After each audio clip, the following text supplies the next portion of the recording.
All right, welcome to part 6, belief filters and opportunity blindness. And this is one of my favorite ones to talk about. I do a lot of personal coaching with people. And one of the most helpful things in life is to realize that what you think is reality might not be reality. Okay. And this is very important. So understand this, your brain is presented with a massive amount of information all the time, okay? But it can only process a small portion of it. So to survive in life, your brain has got to make shortcuts, okay? So the information comes in, your brain compares it to your subconscious belief. Life is, I am, people are, okay? And then if it doesn't match it, it tends to ignore it and or pervert it to match it, okay? Do you know that you don't see with your eyes? You see with your brain, right? If you take glasses that flip the image of life upside down, if you wear them for long enough, all of a sudden one day, click, it's flipped back right side up. That's crazy. So some people, their brain does not have the ability to make these shortcuts, and that causes some really kind of crazy problems for them. For example, imagine, I have a beard. Imagine my wife had this weird neurological issue where her brain didn't make shortcuts, okay? And I decided to shave before she came home one day. She would walk in the house and not recognize me. Now that sounds funny, right? You're like, really? Well, the reason that sounds funny is because your brain makes shortcuts, right? But if it didn't, you'd have some serious problems, right? So how does this relate to an entrepreneur? It's fascinating people's ability for some people to see opportunity and other people not, okay? So there was a study done and they asked for volunteers, and they wanted volunteers who labeled themselves as, I'm a super lucky person, and other people go, I am not very lucky, okay? And in the study, what they did is they gave everyone a newspaper, okay? And they're just like, hey, Bob, thanks so much for participating in our study. All we really want you to do, Bob, is go through the newspaper and count how many pictures are in the newspaper, okay? Bob's like, cool, I can do that. Well, what they don't know is that the researchers inputted 2 additional items in the newspaper. One that said, hey, there's 43 pictures in the newspaper, you can stop counting now. The other one said, congratulations, you've won $250, okay? Here's the fascinating thing.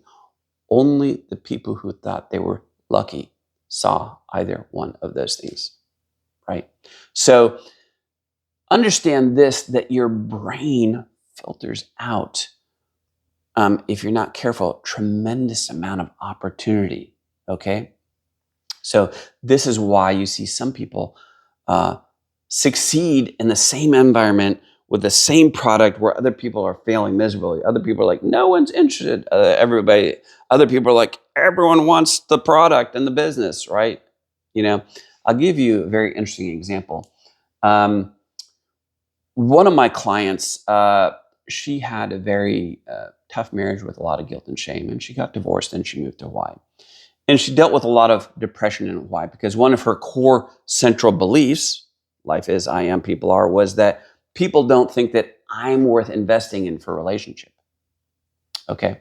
So she actually ended up moving closer to me in Texas and would come to church with us. And my wife, who's very outgoing, would introduce her to a lot of people. Okay. And so over the course of weeks, she had met a decent amount of people. So one Sunday, I'm staying next to this person, and 3 people walk up to her. And these 3 people say the same basic 3 things. They acknowledge her, affirm her, invite her into a deeper relationship, right? Like, Susan, it's great to see you. You are amazing. We should have coffee together sometime, something like that. Does that make sense? I see it happen 3 separate times, right? About 30 minutes later, we're having lunch at Chipotle. I can still see it clearly. And this person looks at me and says, it's really hard to make connections with people at that church. I'm like, oh my God, you are not serious, right? I go, your brain is lying to you. And I convince them, I go, look, your version of reality is not accurate, and it's robbing you of opportunity in life, right? And a couple of weeks later, she was started really questioning her version of reality, and she was going for a walk on the state park near her house with her dog.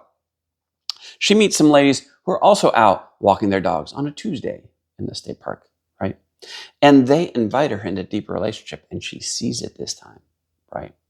And she accepts it. Well, those women have been walking their dogs every Tuesday and every Thursday in a small town in Texas for 20 years, right? They know everybody in town, right? By Christmas, right?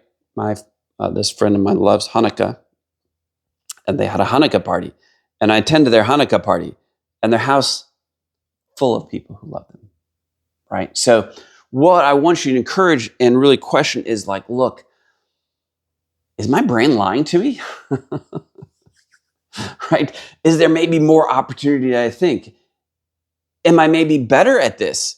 What am I missing? What beliefs about life is I am, people are, what should I really question as to what the reality is? Anyways, I hope this is helpful for you. Just that alone can radically change every part of your life.